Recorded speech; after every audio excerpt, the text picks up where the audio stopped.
నగరాల్లో ఉండే ఓటర్లు, బాగా డబ్బున్న వాళ్ళు, వీళ్ళు ఏమంటున్నారంటే, ఏమండి జగన్మోహన్ రెడ్డి గారు డబ్బులన్నీ పేదవాళ్ళకి పప్పు బెల్లాలాగా పంచిపెడుతున్నారు, అది మీకు కరెక్ట్ అనిపిస్తుందా? మీరు కరెక్ట్గా చెప్తారు కదా, చెప్పండి అని అడిగారు. అయితే నేను మీకెందుకు చెప్పడం అండి, ఒకసారి ఆంధ్రప్రదేశ్ మొత్తం చెప్తా. ఇలాంటి డౌట్ ఉన్న ప్రజలు చాలామంది ఉంటారు కదా. అందుకని నేనేమనుకుంటున్నానంటే, చంద్రబాబు నాయుడు గారి గురించి మీరు తీసేయండి, అతను ఏమన్నాడో తర్వాత చెప్తా.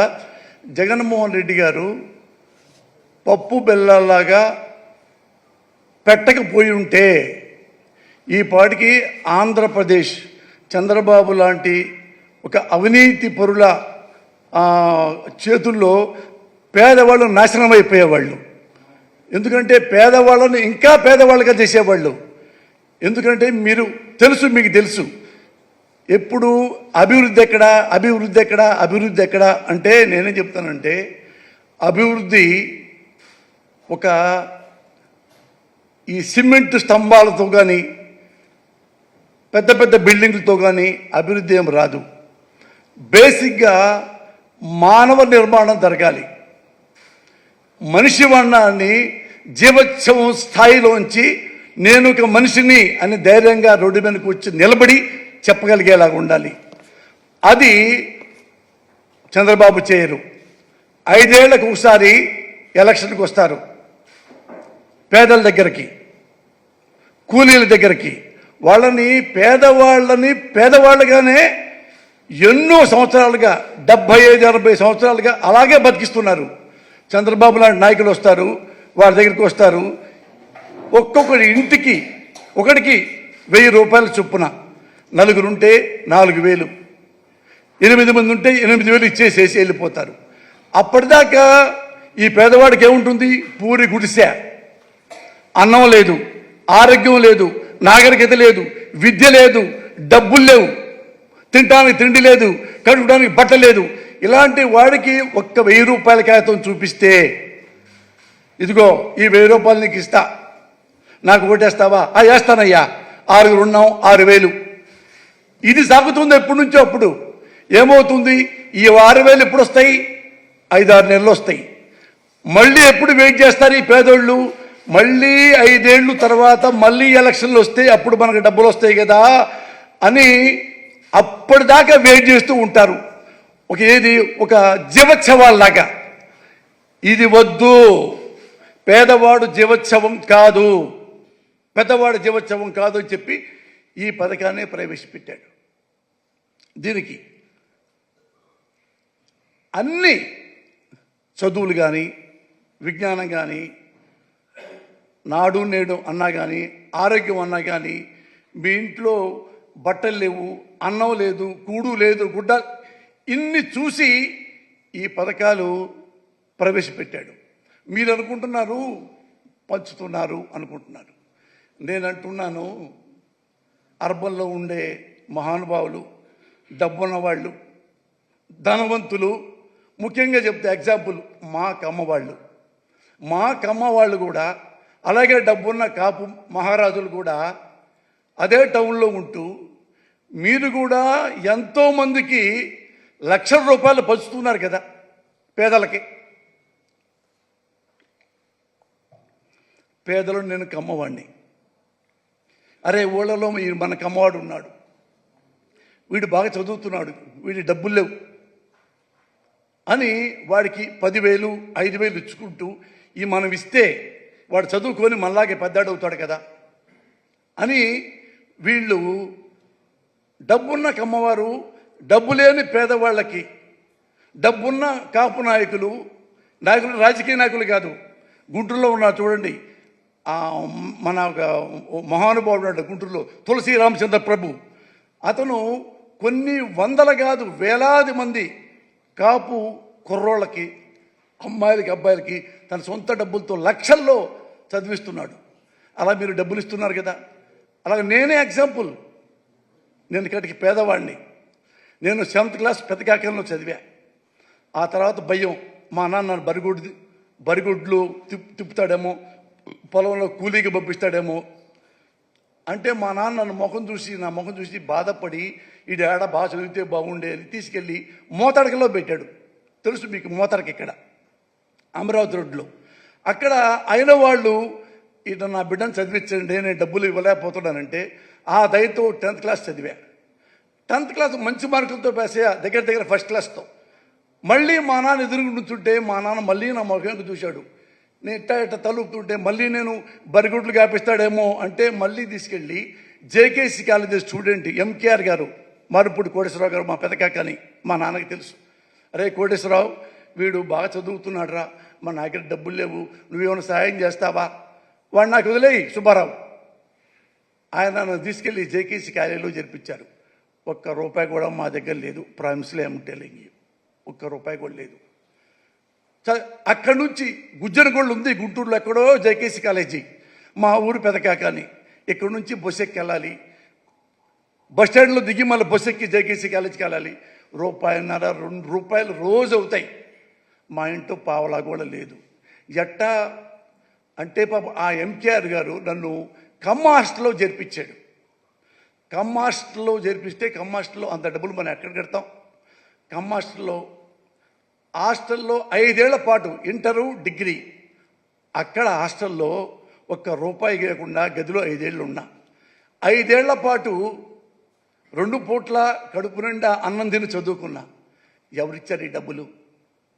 సేమ్ జగన్మోహన్ రెడ్డి లాంటి మహానుభావులే. ఇప్పుడు జగన్మోహన్ రెడ్డి గారు ఎలాగే పేదలకి నాలాంటి పేదలకి కడుపు నింపుతున్నాడో, విజ్ఞానం నింపుతున్నాడో, అలాగే నన్ను ఎవరు అనుకున్నా సాధించుకుంది. కొత్తపేటలో డాక్టర్ గారు ఉన్నారు, కంటి డాక్టర్ పరంతరామయ్య గారు. వాళ్ళ అబ్బాయి నాకు తెలుసు, వాళ్ళ కజిను గణేష్ని ఇంటి పేరుతో ఉంటుంది. ఈ పరంతరామయ్య గారు నన్ను చూశారు. ఎవడరా కుర్రాడు రమ్మను, ఐలేళ్ళు నుంచున్నా ఇట్లా. ఏం పేరు నీ పేరు?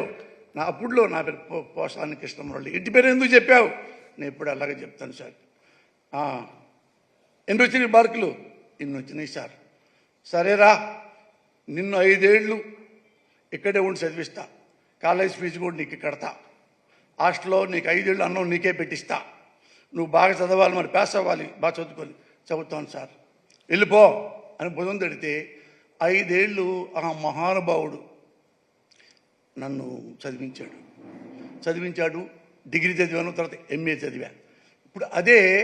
ఇప్పుడు మీ అర్బన్ పెద్దలు మీరు అన్నట్టుగా ఆ ఇంట్లో ఆడవాళ్ళు, ఆ ఇంట్లో పెద్దవాళ్ళు, ఏమండి డాక్టర్ గారు, వాడెవడో పిల్లడు చాలామంది ఉంటారు, ఇన్ని లక్షలు ఆ పేదలకు ఇచ్చే కర్మ ఎందుకండి మీరు ఇవ్వాలి వాళ్ళకి అని ఒక మొక్క ఇంట్లో ఆ ఆడపుడ్చని ఉంటే ఈరోజు పోసాని కృష్ణమురళి గారి దగ్గర ఎడ్యుకేషన్ లేదు. ఈరోజు కూలీగా ఉండేవాడిని, ఏ హోటల్లోనో కప్పులు తీస్తూ ఉండేవాడిని. నేను కూలి పని చేశా, అందుకే ఈ మాట చెప్తున్నా. కప్పులు తీసుకుండేవాడిని, నాకేం లేదు, పూరి గుడిసా. ఇలాగా నాలాంటి పేదవాళ్ళు, నాలాంటి కమ్మవాళ్ళు, ఇంకోలాంటి కాపు కుర్రవాళ్ళు ఎంతమంది అర్బన్లో మీరున్న డబ్బులున్న మహానుభావులు, కులాలు, ఎవరు కులం వాడైనా, కులాభిమానం ఉన్నా సరే, మాలాంటి పేదల్ని మరి ఎంత చదివించారు. నేను MA చదివా, ఈ స్థాయికి వచ్చా, ఇంత డబ్బులు సంపాదించా. అది నాకు గుర్తుంది. మళ్ళీ నేను కూడా లక్షల్లో కాదు, ₹1,00,00,000 పైగా ఖర్చు పెట్టాను. ఎంతోమంది పెళ్ళిళ్ళు చేయించా, ఎంతోమందికి నేను చదివించా. ఎంతో పేద పిల్లకి నేను మాత్రం కులం మతం చూడలా. హైదరాబాద్లో కూర్చొని ఎంతోమందికి డజన్ల పైగా చిన్న పిల్లలకి 4 నెలలు, 7 నెలలు, 10 నెలలు ఇలాంటి పిల్లలకి గుండెకి హోలు పడితే స్టార్ హాస్పిటల్లోనే అందరికీ చేపించా, అందరూ బతికారు. అలా నాకుంది, నేను చేశా ఇన్ని లక్షలు. అదే నా భార్య, ఏమండి వాడెవడు వీడెవడు మొత్తం 60-70 లక్షల దాకా ఖర్చు పెట్టి పారునొక్కారు మీరు ఏ అని మా ఆవిడ అనుంటే, నేను నో అనుంటే వాళ్ళు చాలామంది చచ్చిపోయి ఉండేవాళ్ళు. నేను ఎప్పుడైనా పేపర్ చూస్తే నాకు డబ్బులుంటే ఇది ఇవ్వాలంటే ఇస్తా.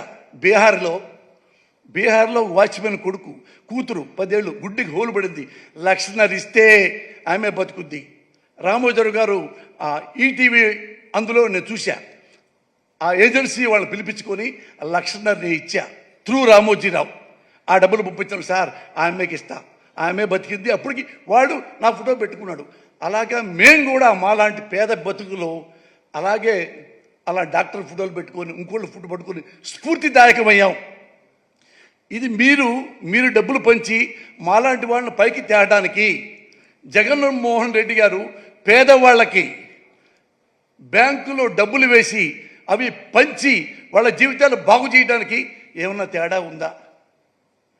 మీరెంత హృదయంతో ఎంతమందికి ఎన్ని వేల మంది కమ్మ ధనవంతులు మరి పేదలు మీ డబ్బులతో లక్షల రూపాయలతో చదివించారే.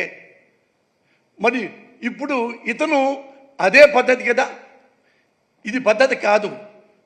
ఈయన ఈ పద్ధతికి చేయకపోయి ఉంటే ఓళ్ళు పద్ధతి ఏంటో మీకు తెలుసా? ఎలక్షన్ వస్తుంది, ఒక వారం రోజులు మొత్తం డబ్బులు పట్టుకొస్తారు. ఆ పేదవాళ్ళ ఇళ్ళకి అలాగే వస్తారు. అదే పూరిళ్ళు, అదే మట్టి గోడలు, అదే కుండలు, అదే పచ్చడి అన్నం, అదే మజ్జిగ, అదే పిల్లవాళ్ళు అంటుకోవడం తోముకోవటం. ఎవడు చదువు లేదు, ఎవడికి విజ్ఞానం లేదు, ఎవడికి ఆరోగ్యం లేదు, ఎవరికి ఆరోగ్యశ్రీ లేదు. ఏమో వెంకయ్య ఎంత కావాలి నీకు? సార్ పోయినసారి 500 ఇచ్చారు సార్, 1000 రూపాయలు ఇవ్వండి సార్.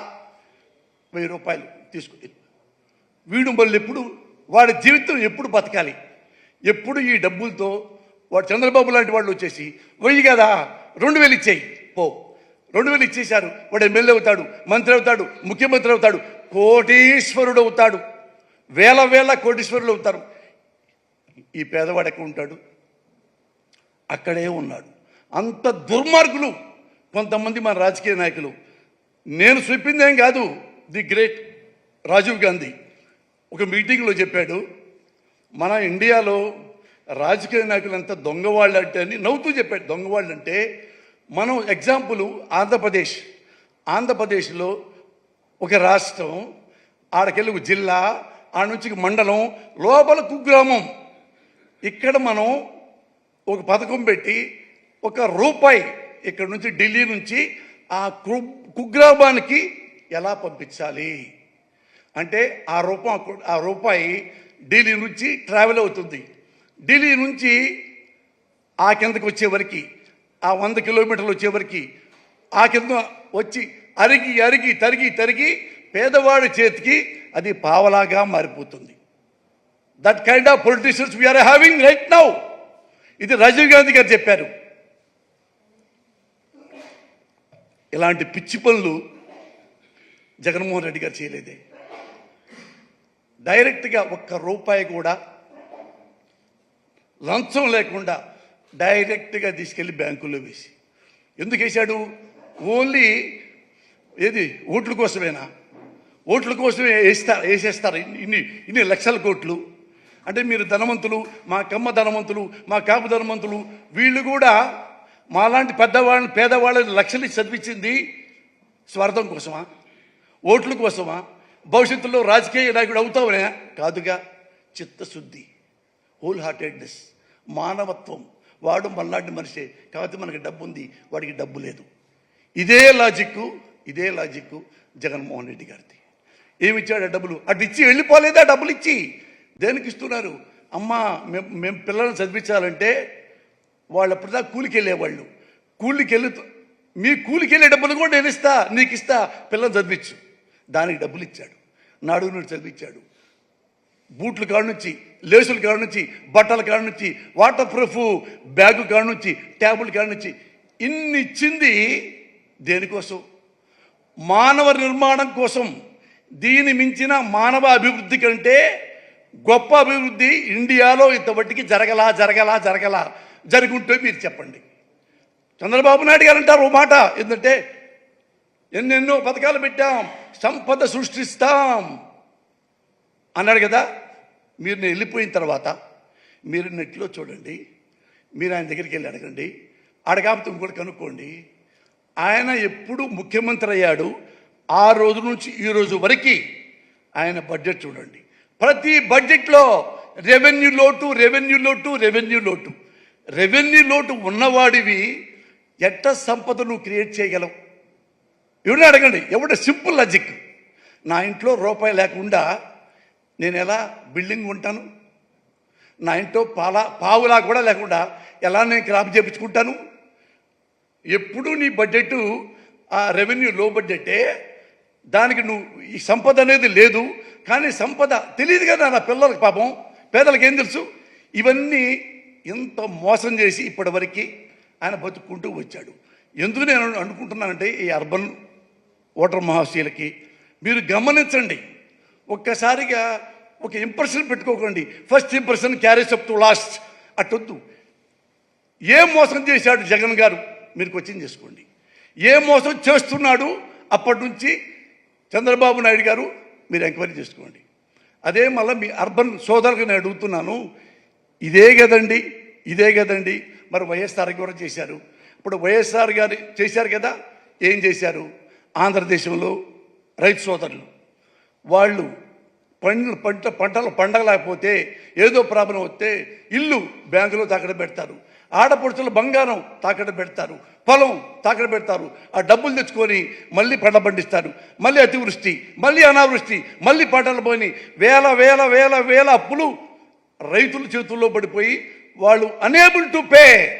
బ్యాంకు వాళ్ళు వస్తుంటే ఇల్లు తాళం వేస్తా ఉంటుంటే వేలాది మంది రైతు సోదరులు పెళ్ళాం బిడ్డలతో సహా ఆత్మహత్య చేసుకున్న రైతు మహానుభావులు ఎందరో ఆంధ్రప్రదేశ్లో. ఇది యాత్రలో వైఎస్ఆర్ గారు గమనించాడు, అన్నీ చూసుకున్నాడు, అన్నీ చదువుకున్నాడు. ఎలక్షన్ ముందు చెప్పాడు, అమ్మా మీకు ఇంతింత అప్పులు ఉన్నాయి, మీ నగలు మెడలో ఉన్న తాళి పట్టు కూడా బ్యాంకులో పెట్టారు, పొలం కూడా తాకట్టు పెట్టారు, ఇల్లు తాకట్టు పెట్టారు. నేను గెలిస్తే ముఖ్యమంత్రి అయితే ఒక్క పైసా కూడా మీరు కట్టక్కర్లేదమ్మా, డైరెక్ట్గా బ్యాంక్ వెళ్ళి సంతకం పెట్టు, ఏలుముద్రై మీ ఇల్లు తీసేసుకోండి, మీ బంగారం తీసుకోండి, మీ పొలం తీసుకోండి అని చెప్పితే ఈయన ముఖ్యమంత్రిగా గెలిపిస్తే అందరి రైతు రుణమాఫీ చేశాడు, రుణ విముక్తులు చేశాడు. వెంటనే బ్యాంకుల్లో వేలాది మంది లక్షలాది మంది రైతు సోదరులు బ్యాంకులకు వెళ్ళి ఇట్లా ఎలుముద్ర వేయటం, డాక్యుమెంట్లు ఇంటికి తీసుకెళ్ళిపోవటం, ఇంటి ముద్ర వేయటం, ఆ ఆడపడుచుల బంగారం తీసుకెళ్ళిపోవటం, ఎలుముద్ర వేయటం, పొలం డాక్యుమెంట్లు తీసుకెళ్ళిపోవటం. ఒక్క పైసా కూడా రుణం లేకుండా రైతుల్ని కడదీర్చిన మహానుభావుడు వైఎస్ రాజశేఖర రెడ్డి గారు. ఈయన చేసిన దానికి మీరు అభినందించారా? పేదల మొత్తం అభినందించారా? అప్పుడు అనలేదే రైతులకి పప్పు బెల్లలాగా నివేది పెట్టారు వైఎస్ రాజశేఖర రెడ్డి గారని. జగన్ పెట్టిన పప్పు బెల్లాలకి ఈ పెట్టిన పప్పు బెల్లాలకి ఏమైనా తేడా ఉందా? మానవ నిర్మాణం ప్రజలకు ఒక నమ్మకాన్ని కల్పించారు. ఓ ప్రభుత్వం ఉంది మన కోసం, మనం ఓటేసాం కాబట్టి ఆ ప్రభుత్వం మనకి జవాబుదారీ, మన కష్టం వాడు తీర్చాలి, మన నష్టం వాడు తీర్చాలి, మన కన్నీళ్లు వాడు తుడవాలి. అదే కాన్సెప్ట్ వైఎస్ రాజశేఖర రెడ్డి, అదే కాన్సెప్ట్ జగన్మోహన్ రెడ్డి. అదే ఇంట్లో పిల్లవాడు చదువుకోకపోతే, ఇంగ్లీష్ రాకపోతే, ఉద్యోగం లేకపోతే గుడిసెగా ఉంటుంది, రోగంగా ఉంటుంది, ప్రాణంగానే పోతుంది. కాబట్టే నాడు నేడు, కాబట్టే ఆరోగ్యశ్రీ. దయచేసి ఇంతకంటే మీకు ఎక్కువ చెప్పాల్సిన అవసరం లేదు. ఇది 100% చాలా జెన్యూన్గా మనస్ఫూర్తిగా దైవ సాక్షిగా చెప్తున్నా. He is very very sincere. పేదల పట్ల చాలా కనసరం ఉన్న మనిషి జగన్మోహన్ రెడ్డి గారు. ఇప్పుడైనా మీరు ఎంక్వైరీ చేసుకోండి. ఇన్నేళ్ల మీ రాజకీయ జీవితంలో మీరు చాలా చూసుంటారు. జగన్మోహన్ రెడ్డి గారు ఏం చెప్పారు, ఏం చేశారు, చంద్రబాబు గారు ఏం చెప్పారు, ఏం చేశారు, మీరు క్వశ్చన్ చేసుకోండి సార్. ఆన్సర్ మీకే తెలుస్తుంది. దయచేసి జగన్మోహన్ రెడ్డి గారిని దీవించండి, ఆశీర్వదించండి. Thank you. మా నమ్మకం నువ్వే జగన్, మా నమ్మకం నువ్వే జగన్, మా నమ్మకం నువ్వే జగన్.